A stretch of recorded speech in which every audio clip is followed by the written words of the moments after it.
Olá pessoal, tudo bem? Estamos aqui dando sequência nas nossas aulas no regime remoto, gravando aí, portanto, a nossa videoaula do dia da nossa última aula, né? Que a gente perdeu aí, que foi no dia 20, né? No dia 20, no dia 21, né? Nós tivemos aí um sábado, né? As nossas duas aulas sequenciais. Ah, E aí, essa, portanto, é a nossa videoaula correspondente às aulas do dia 21 de 3 de 2020.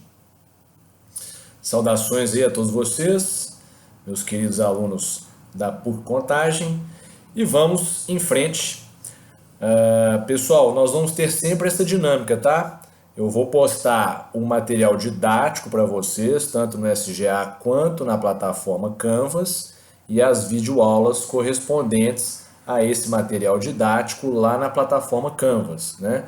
Então, enquanto durar essa nossa suspensão das aulas presenciais, nós vamos fazer dessa forma, que aí todo mundo tem liberdade para acessar o conteúdo e assistir essas aulas a hora que estiver mais tranquilo aí, beleza? E também ler o material. É sempre importante acompanhar as aulas, as videoaulas, com o material em PDF que eu já postei, né? Vocês abrem ele aí no computador e acompanham aí a videoaula junto com o material, porque a gente vai abordando aí os pontos previstos no material, beleza?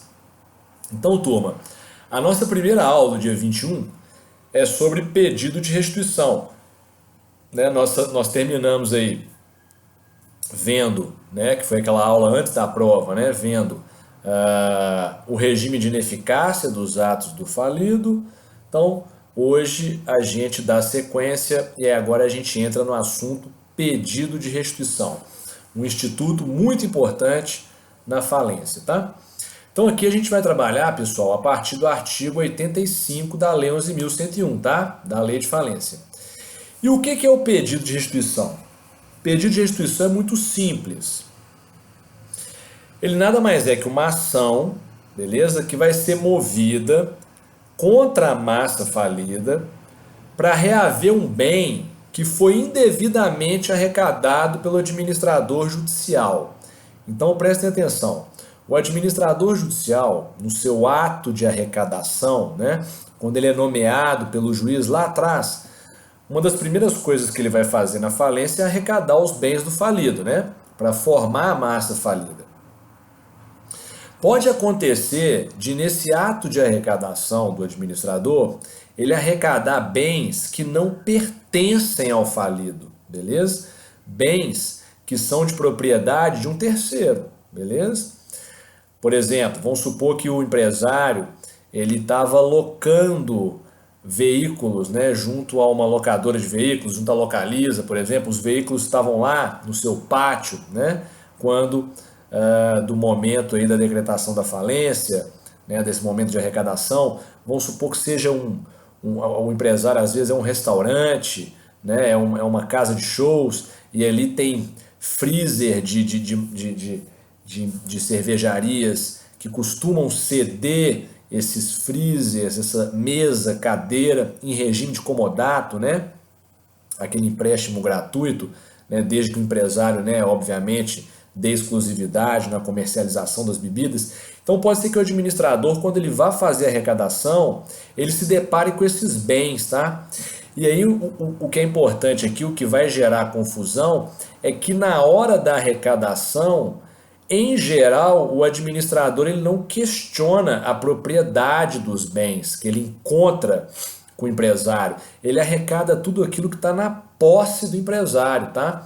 Então pode ser que quando ele arrecadar essas mesas, cadeiras, freezers, ele não vai questionar a propriedade e aí esses bens vão ser arrecadados e na verdade pertencem a outra pessoa, beleza? Pertencem lá à cervejaria, ou então é um veículo que está alugado pelo empresário, pertence à locadora de veículos. Então, esses terceiros que tiveram o bem indevidamente arrecadado pelo administrador judicial, para reaver seus bens, vão ter que mover uma ação contra a massa falida.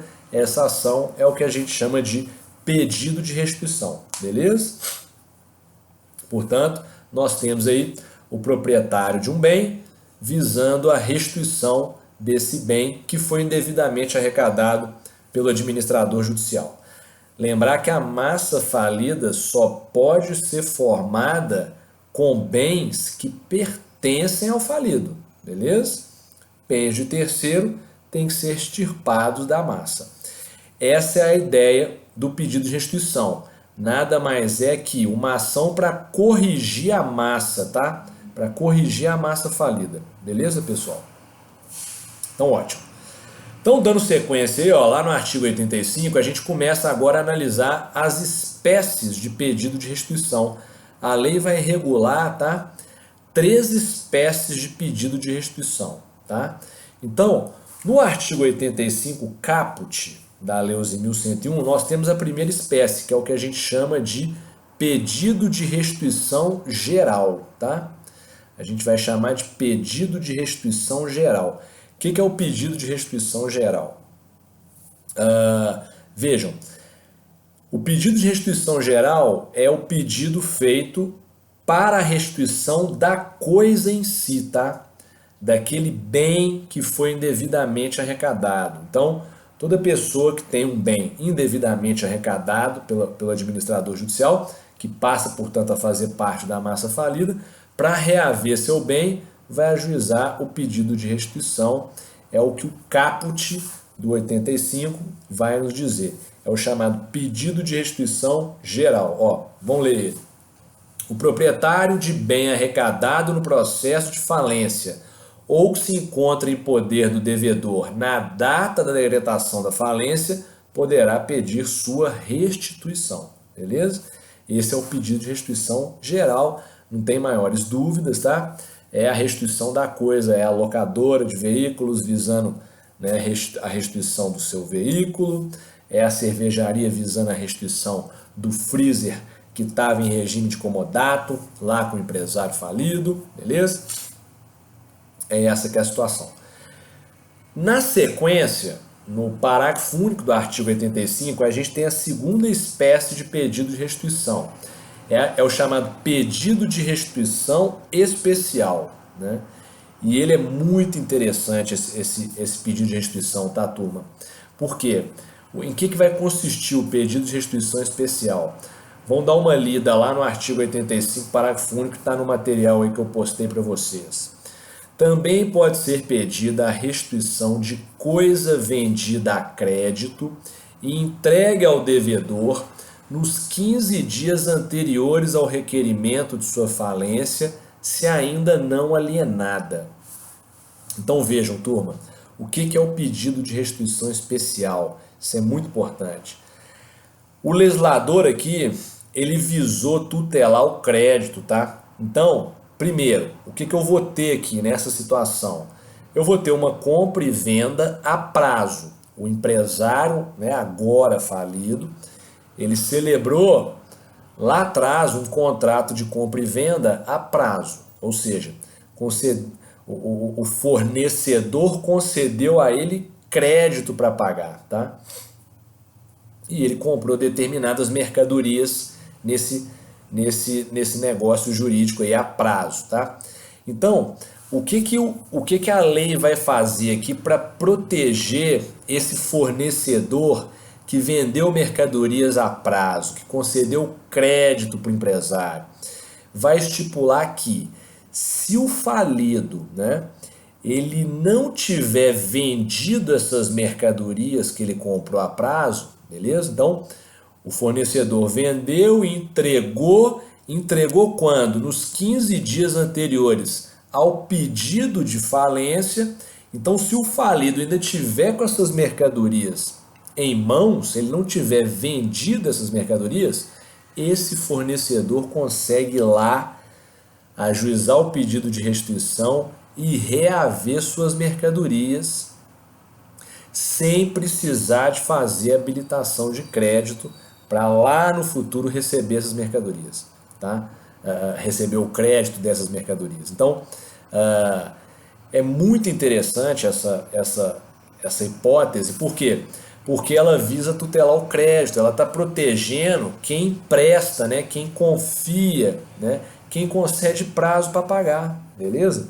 Então, a gente tem que se enquadrar nesses elementos do artigo 85, parágrafo único, tá? E quais são esses elementos? Primeiro, eu tenho que ter um contrato a prazo, beleza? Ou seja, na qual o fornecedor das mercadorias está concedendo crédito ao empresário, beleza? Ótimo. Segundo, essas mercadorias têm que ter sido entregues nos 15 dias anteriores ao requerimento de falência, ou seja, ao pedido de falência. E terceiro, essas mercadorias não podem ter sido alienadas pelo empresário. Se o empresário já passou as mercadorias para frente, aí não é caso de restituição, tá? Porque ele não teria praticado nenhuma ilegalidade, né? Ele comprou as mercadorias, ocorreu a tradição dessas mercadorias, né?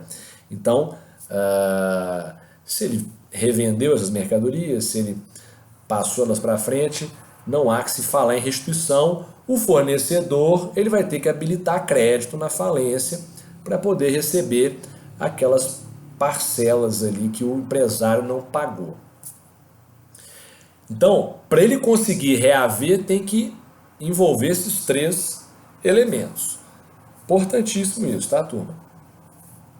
Se o pedido de restituição enquadrar aqui no parágrafo 1 do 85, mais uma vez, o fornecedor vai pegar a coisa que ele já vendeu para o empresário de volta, tá? Esse que é o ponto aqui, beleza?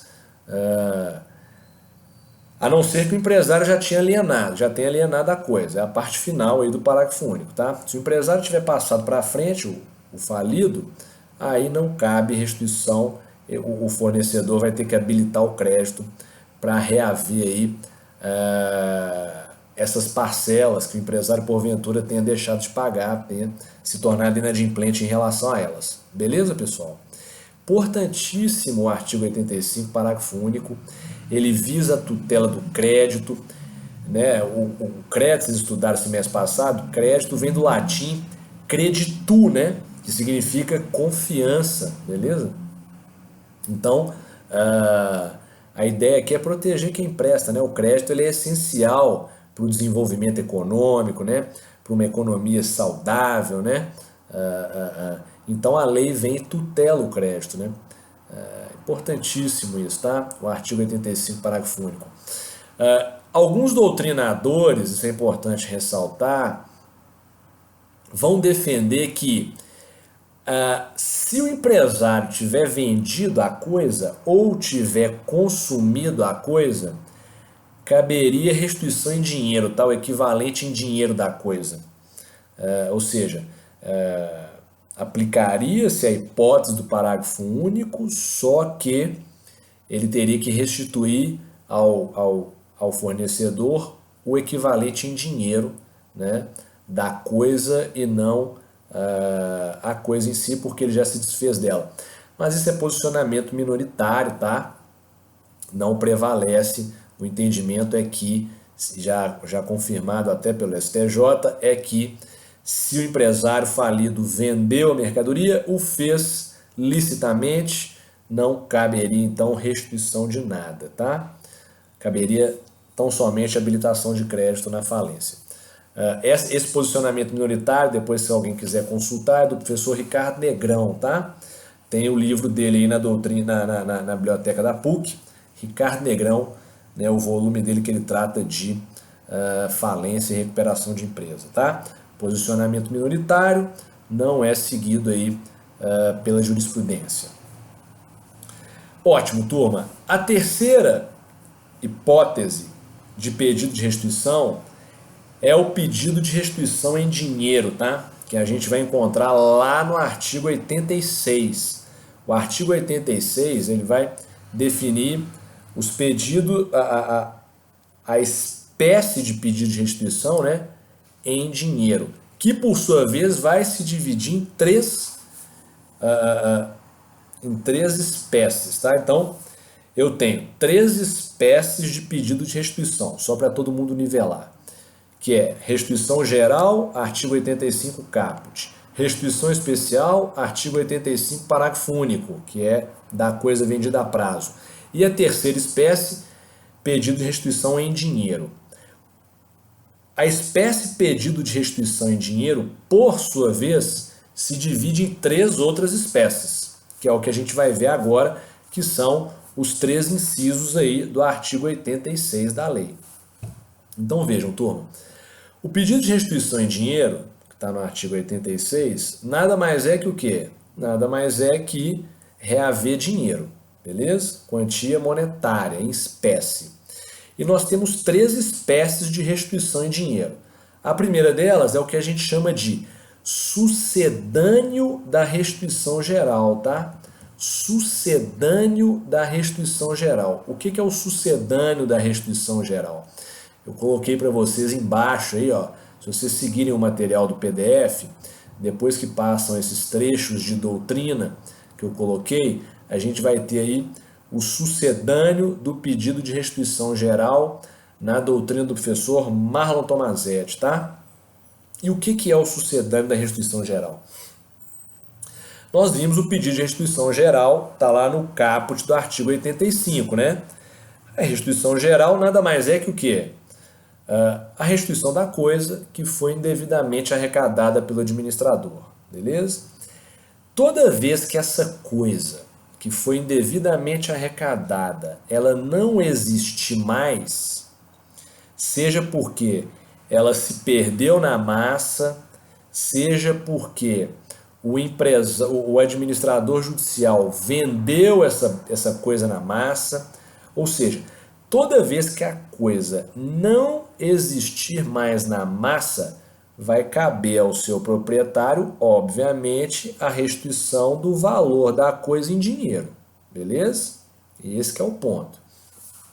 Então, essa é a primeira espécie de restituição em dinheiro, que é o que a gente chama de sucedâneo da restituição geral, ou seja, eu tive um bem, né? Eu sou lá a locadora de veículos, eu aluguei o veículo para o empresário, um caminhãozinho, para ele fazer o transporte das mercadorias. Ocorreu a falência, o administrador arrecadou esse caminhão que estava no pátio da empresa, beleza? Arrecadou esse caminhãozinho.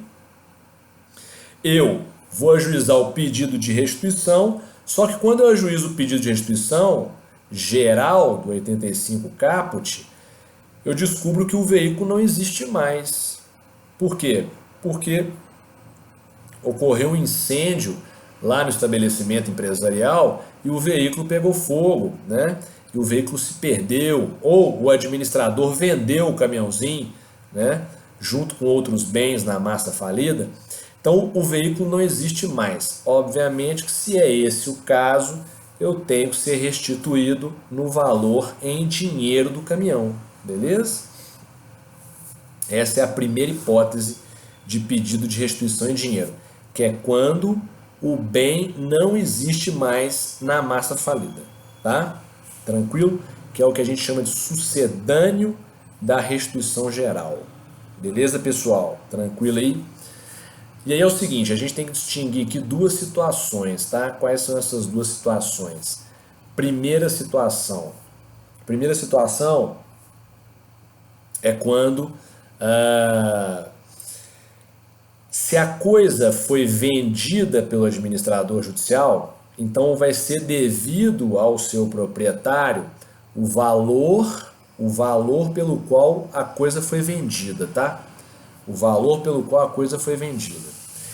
Se a coisa se perdeu, né, foi um incêndio, um furto, o caminhãozinho, por exemplo, foi furtado lá na massa falida, se é esse o caso, então vai ser devido ao proprietário o valor de avaliação do bem, tá?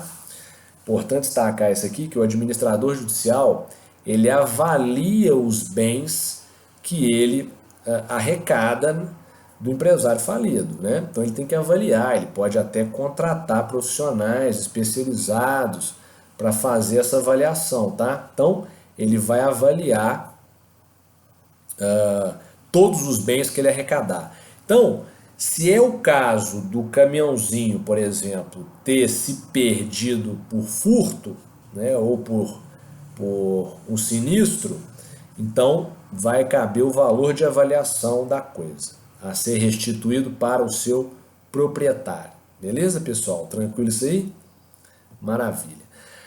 A segunda espécie de pedido de restituição, todo mundo destacando aí, ó, tá no inciso 2º da lei, é o adiantamento em contrato de câmbio para exportação. Então, o que significa isso? Adiantamento em contrato de câmbio para exportação.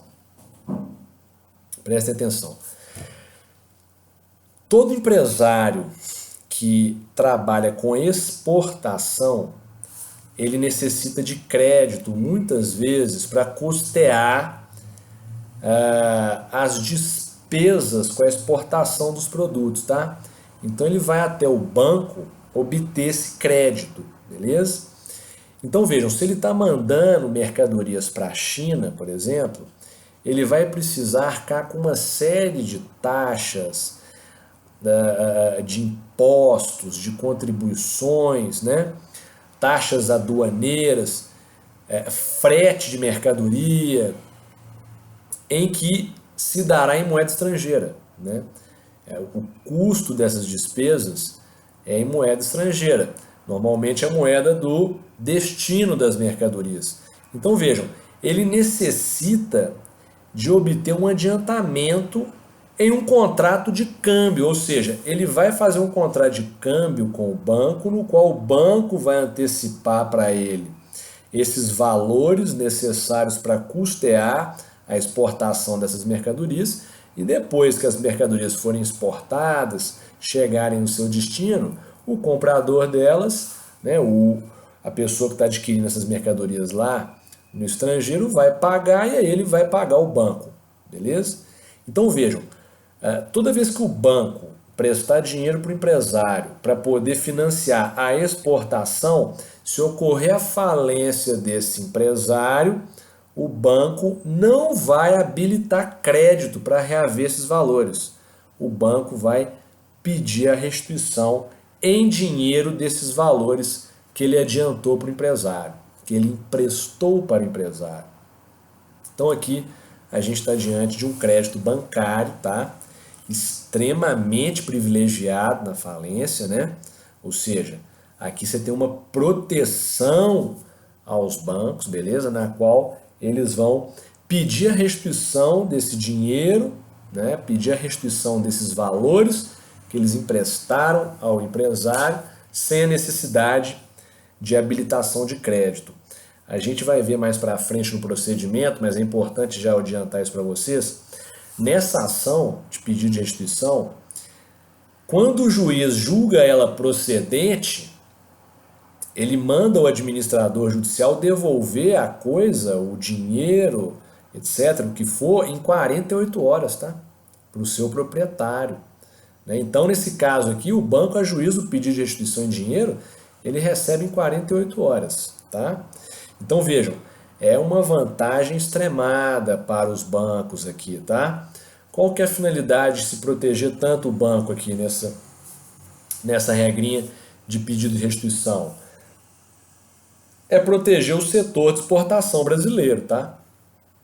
O setor de exportação brasileiro, ele gira muito a economia, né? E ele depende muito de crédito, tá? Então, para proteger esse setor exportador, né, tutela-se quem empresta o dinheiro, tá? Que é os que são os bancos.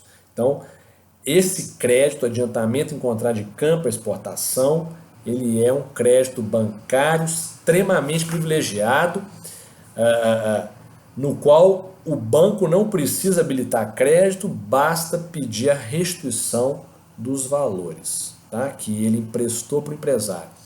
Aqui é importante todo mundo ter atenção para o seguinte, não se confunde esse crédito com o crédito com garantia real do banco lá na classe dos credores concursais, tá? Que a gente vai estudar mais para frente aí.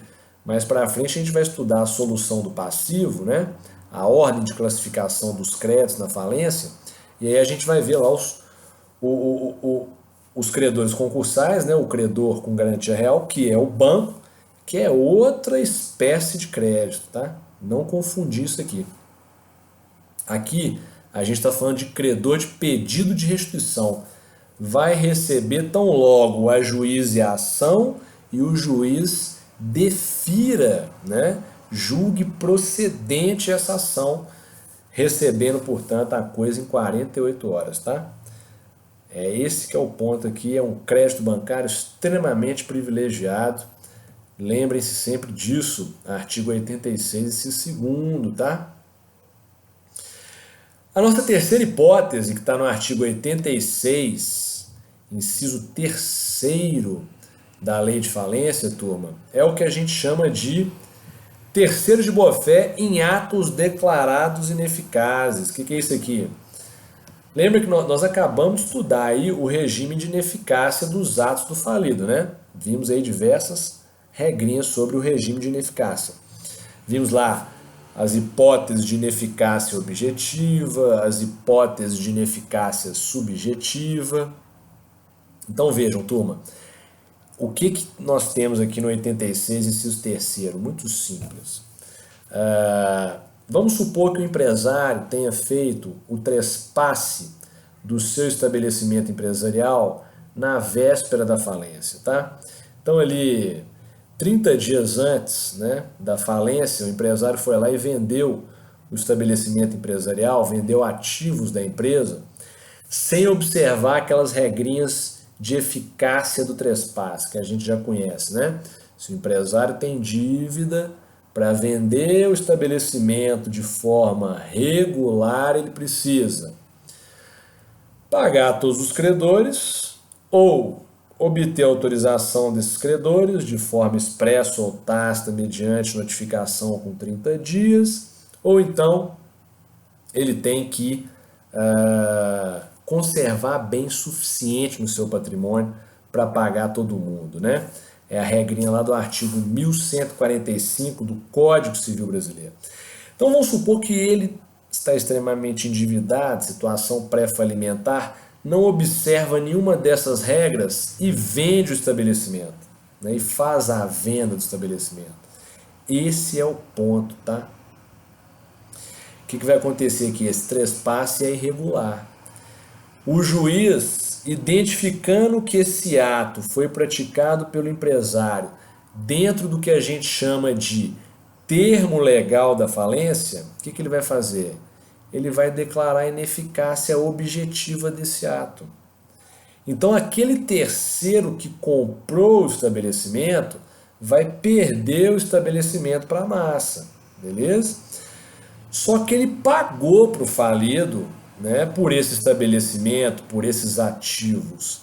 Então, como que ficaria a situação dele? E aí o artigo 86, esse terceiro, vai definir. Se ele é terceiro de boa-fé em ato declarado ineficaz, ele não precisa habilitar crédito para receber esses seus valores, né, que despendeu pelo estabelecimento de volta. Ele vai pedir a restituição, beleza? E aí eu já falei para vocês. Ajuizou o pedido de restituição, juiz julgou procedente, em 48 horas a pessoa reaver a coisa, tá?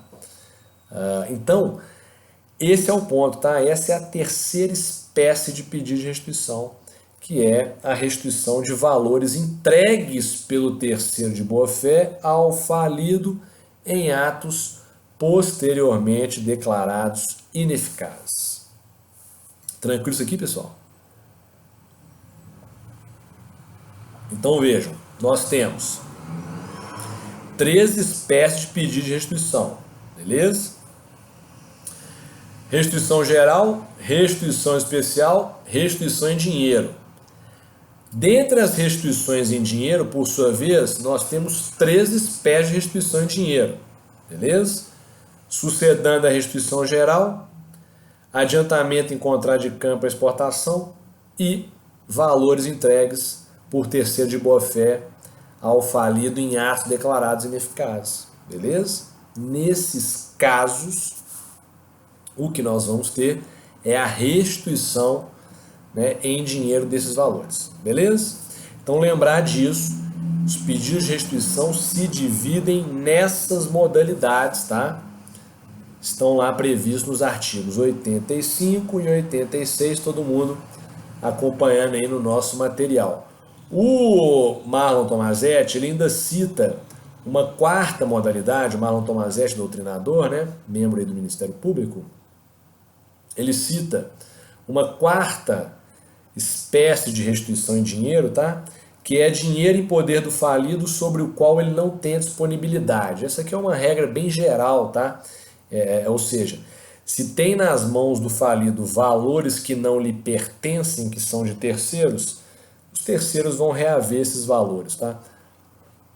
Então, é uma espécie bem genérica, ela não está abordada, né, positivadamente lá na legislação, lá no artigo 86, 86 só lida com essas três espécies, mas o Tomazetti cita mais uma aqui para nós, em que também caberá a restituição em dinheiro, que é sempre que o falido tiver com grana que não é dele, tá? E o administrador arrecadou esses valores lá no cofre do empresário, por exemplo. Beleza? Tranquilo isso aqui? Então, ótimo, turma. Aí é o seguinte, presta atenção. Uma regra muito importante do artigo 86, que todo mundo tem que ter atenção, é o parágrafo único do artigo 86, tá? O que o parágrafo único do 86 vai nos dizer? Prestem atenção, todo mundo acompanhando aí, ó. As restituições de que trata este artigo somente serão efetuadas após o pagamento previsto no artigo 151 desta lei. O que significa isso aqui? Presta atenção.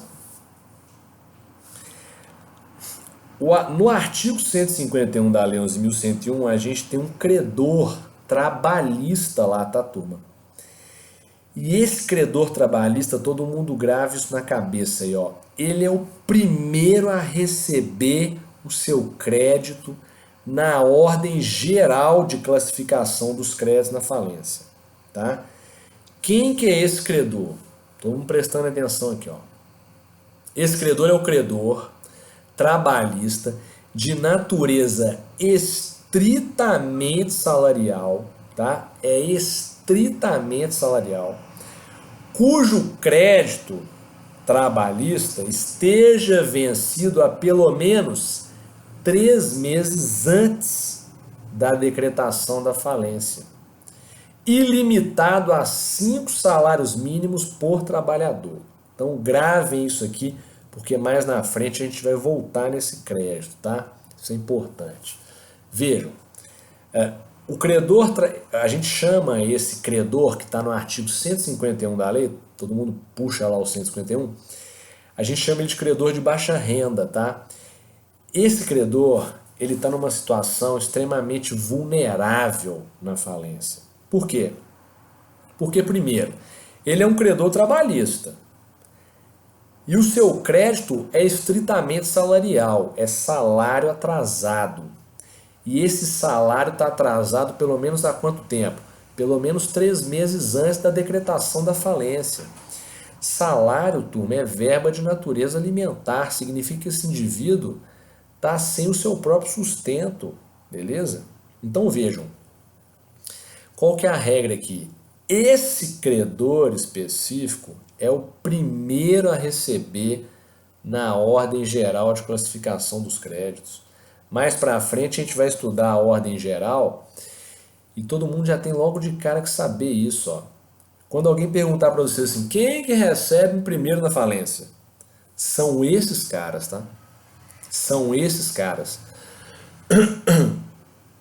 São os credores trabalhistas de baixa renda que se enquadram nessas características, ou seja, crédito estritamente de salário, vencido 3 meses antes da falência, limitado a 5 salários mínimos do trabalhador. Eles não recebem a totalidade do que lhes é devido, tá? Eles vão receber só 5 salários mínimos. É para atender a situação de penúria deles. Se eles tiverem mais crédito trabalhista para receber, aí eles vão receber mais para frente, lá no artigo 83, inciso 1º, tá? Como credores concursais. A gente vai estudar isso mais para frente, mas agora, logo de cara, todo mundo já tem que saber quem que é o primeirão da fila. O primeirão da fila são esses caras. Então vejam, o administrador judicial ele não pode restituir dinheiro se tiver credor pendente nessa categoria. Então, se tem dinheiro na massa, a ordem definida pela legislação é que primeiro se paga os credores de baixa renda com esse dinheiro, com esses valores. Sobrou dinheiro, aí o administrador vai atender aqui às restituições em dinheiro. Beleza, turma? Então isso aqui é muito importante, vocês terem atenção para isso aí. Vejam, restituição em dinheiro só pode ser paga pelo administrador se antes tiverem sido pagos os credores de baixa renda do artigo 151. Essa é a regra do parágrafo único do artigo 86, tá? Todo mundo com atenção nisso aí, porque isso é muito importante. Beleza, pessoal? Lembrem que só se paga pedido de restituição se antes tiver pagado quem está passando fome. Essa turma está passando fome lá, beleza? Tranquilo? Uma outra regrinha que é importante é o seguinte: o artigo 151 ele determina que tão logo haja disponibilidade de caixa, o administrador judicial tem que pagar esses credores de baixa renda, esses credores do 151, beleza? O que significa isso, turma? Presta atenção. Pingou dinheiro na massa, pingou espécie na massa, dinheiro, o administrador tem que pagar essas figuras, beleza?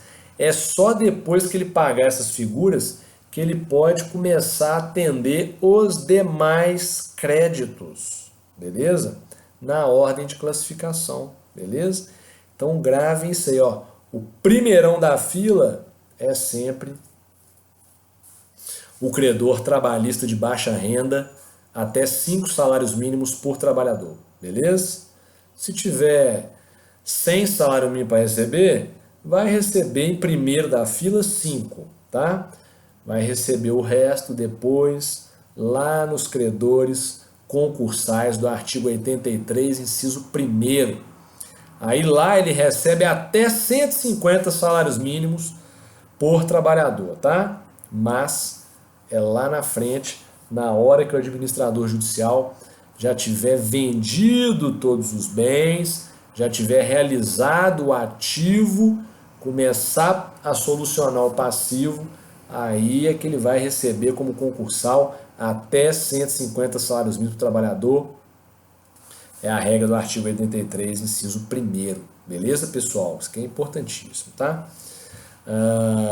Então gravem aí esse crédito do 151, porque na hora que a gente estiver estudando a ordem de classificação dos créditos, a solução do passivo, né?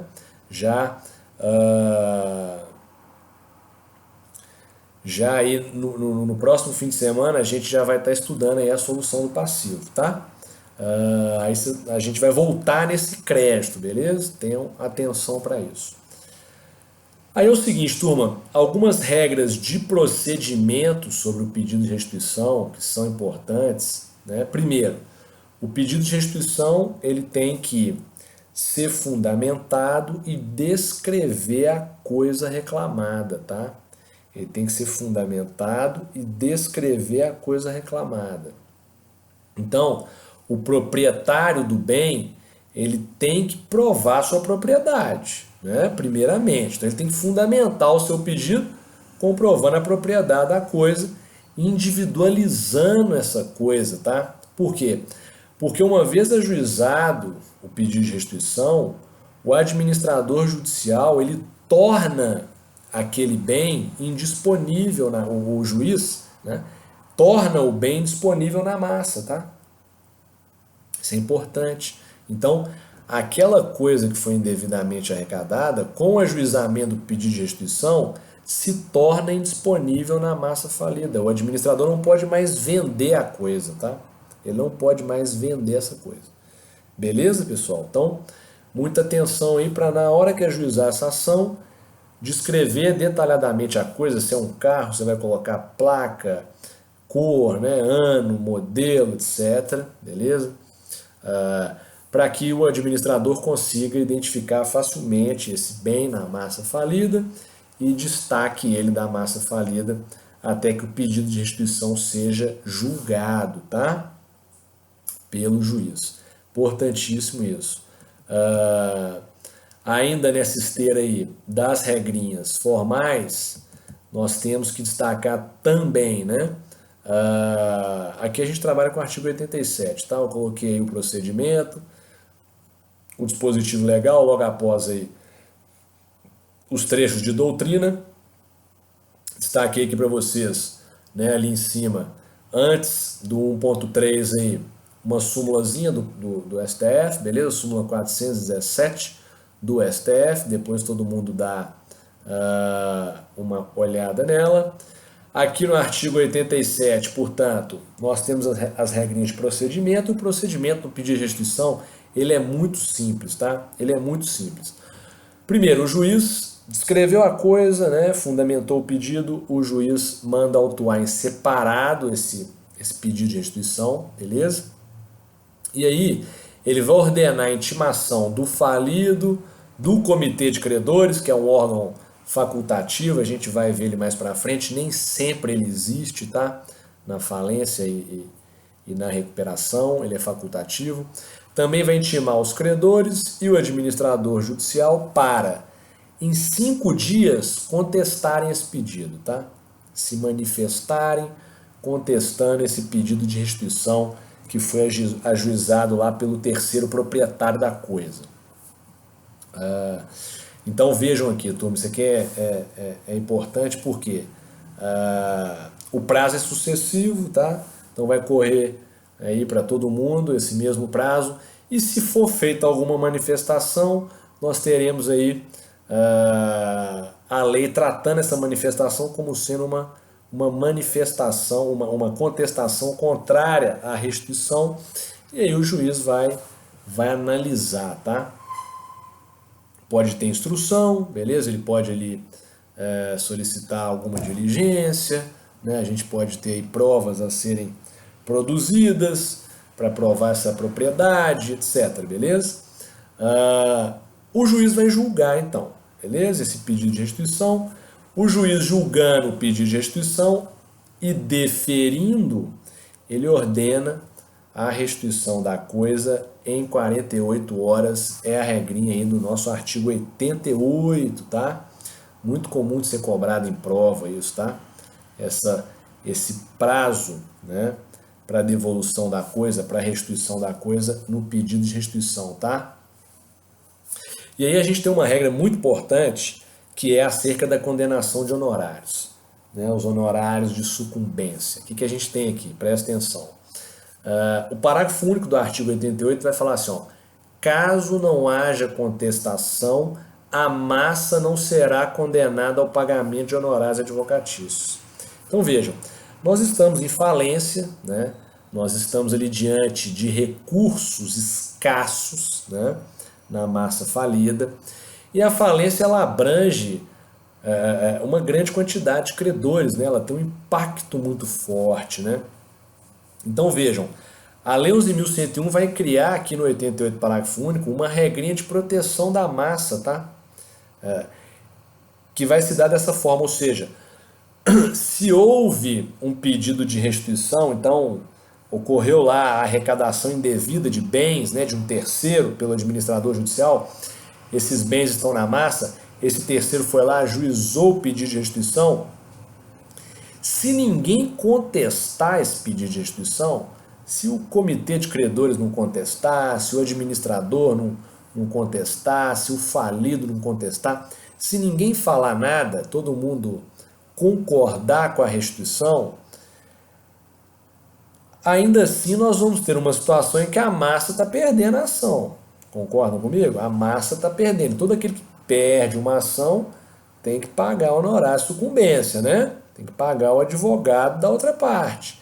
Nesse caso aqui não, tá? Nesse caso aqui não. Ou seja, se não houver contestação ao pedido de restituição, que é essa manifestação que a gente acabou de ver aqui, que tem que ser feita em 5 dias, né? O juiz intima todo mundo para se manifestar em 5 dias. Se ninguém se manifesta, não há contestação nesse período, então a massa vai perder a ação, porque o juiz vai julgar procedente o pedido de restituição, mas ela não vai ser condenada em honorário de sucumbência, tá? Ela só é condenada em sucumbência se for feita a contestação e ela perder, tá? Ela contestou, criou-se ali um litígio de fato, e aí ela saiu perdedora dessa ação, aí ela vai pagar o honorário de sucumbência, e esse credor, né, dos honorários de sucumbência, ele vai ter um tratamento diferente, que a gente vai ver mais para frente aí, que ele vai ser o que a gente chama de credor extraconcursal, tá? Os credores da massa, em ações que a massa é vencida, que ela perde, são tratados como credores extraconcursais, tá? Eles estão lá no artigo 84 da lei. A gente vai estudar daqui a pouco a ordem completa de classificação dos créditos, e aí a gente vai encontrar lá nos credores extraconcursais do artigo 84 esses créditos, né, de honorários de sucumbência, né, de custas de processo em que a massa ela é vencida, tá? Beleza? A gente vai chegar lá daqui a pouco, mais para frente aí, provavelmente na nossa aula do próximo fim de semana. E aí é o seguinte, turma, ainda temos que destacar aqui, né? Existe uma hipótese que a lei vai tratar aqui, que é quando o credor, né, ele quer receber a coisa antes do trânsito em julgado da sentença. Então, às vezes aquele bem que foi indevidamente arrecadado, ele é essencial para aquele empresário, tá? No seu negócio. Então ele precisa da restituição daquela coisa antes que o juiz julgue, beleza? Antes que transite em julgado a sentença. Então, ele pode pedir a coisa antecipadamente, né? Desde que preste caução. É a regrinha que a gente vai encontrar aqui, ó. A regrinha que a gente vai encontrar aqui no parágrafo único do artigo 90, aí no nosso PDF, beleza? O autor do pedido de restituição que pretender receber o bem ou a quantia reclamada antes do trânsito em julgado da sentença, prestará caução. Então, é possível o empresário reaver a coisa antes do trânsito em julgado, desde que preste caução, e aí o juiz vai estipular aí qual seja o valor dessa caução. Normalmente vai ser o valor de avaliação da coisa que o administrador judicial atribuiu lá quando fez a arrecadação, beleza? Outra regrinha que é importante, né, é o recurso cabível da sentença que julga o pedido de restituição. Da sentença que julgar o pedido de restituição, cabe apelação sem efeito suspensivo, regrinha lá do artigo 90 da lei, beleza? O que significa isso? A coisa vai ser restituída em 48 horas, lembrem-se disso, beleza? E esses autos vão subir para o tribunal, né? Então não tem efeito suspensivo, a coisa vai ser restituída e as partes continuarão litigando lá em esfera recursal, beleza? Tranquilo isso aqui, turma? Pedido de restituição é muito importante, eu coloquei aí diversos doutrinadores trabalhando o tema para vocês, coloquei também no finalzinho uma jurisprudência aqui do nosso TJMG, tá? Depois é interessante que vocês acessem o site do tribunal, beleza? E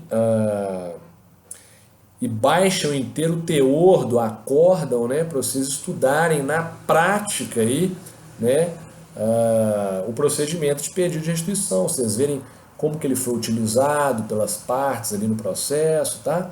O que aconteceu, o que se desenrolou, beleza? Especificamente aqui nesse julgado que eu coloquei para vocês, é sobre um pedido de restituição em dinheiro lá do adiantamento em contrato de câmbio para exportação do crédito bancário que a gente viu ali agora, do 86, inciso segundo, né? Que é um crédito muito polêmico, né? Um crédito muito polêmico, tá? Polêmico por quê? Porque o banco, nesse caso, ele recebe antes do trabalhador concursal, né? O trabalhador concursal lá do 83, inciso primeiro, ele está depois aqui, tá? Ele está depois.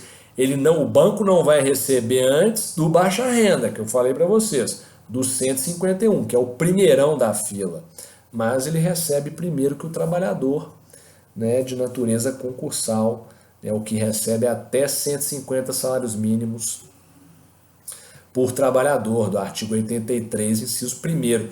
Então tem muita gente que critica essa regrinha, tá? Falando que é uma proteção excessiva aos bancos, né? Quem defende vai falar que isso é essencial para a proteção do setor de exportação brasileiro, beleza? Se a gente complica a situação de quem empresta retrai o crédito, e aí a gente tem um problema maior, tá?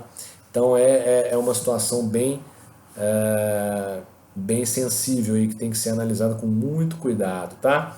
Felizmente, o artigo 86, parágrafo único, define que não se pode restituir valores, né, ao banco nessa situação sem antes pagar os credores de baixa renda.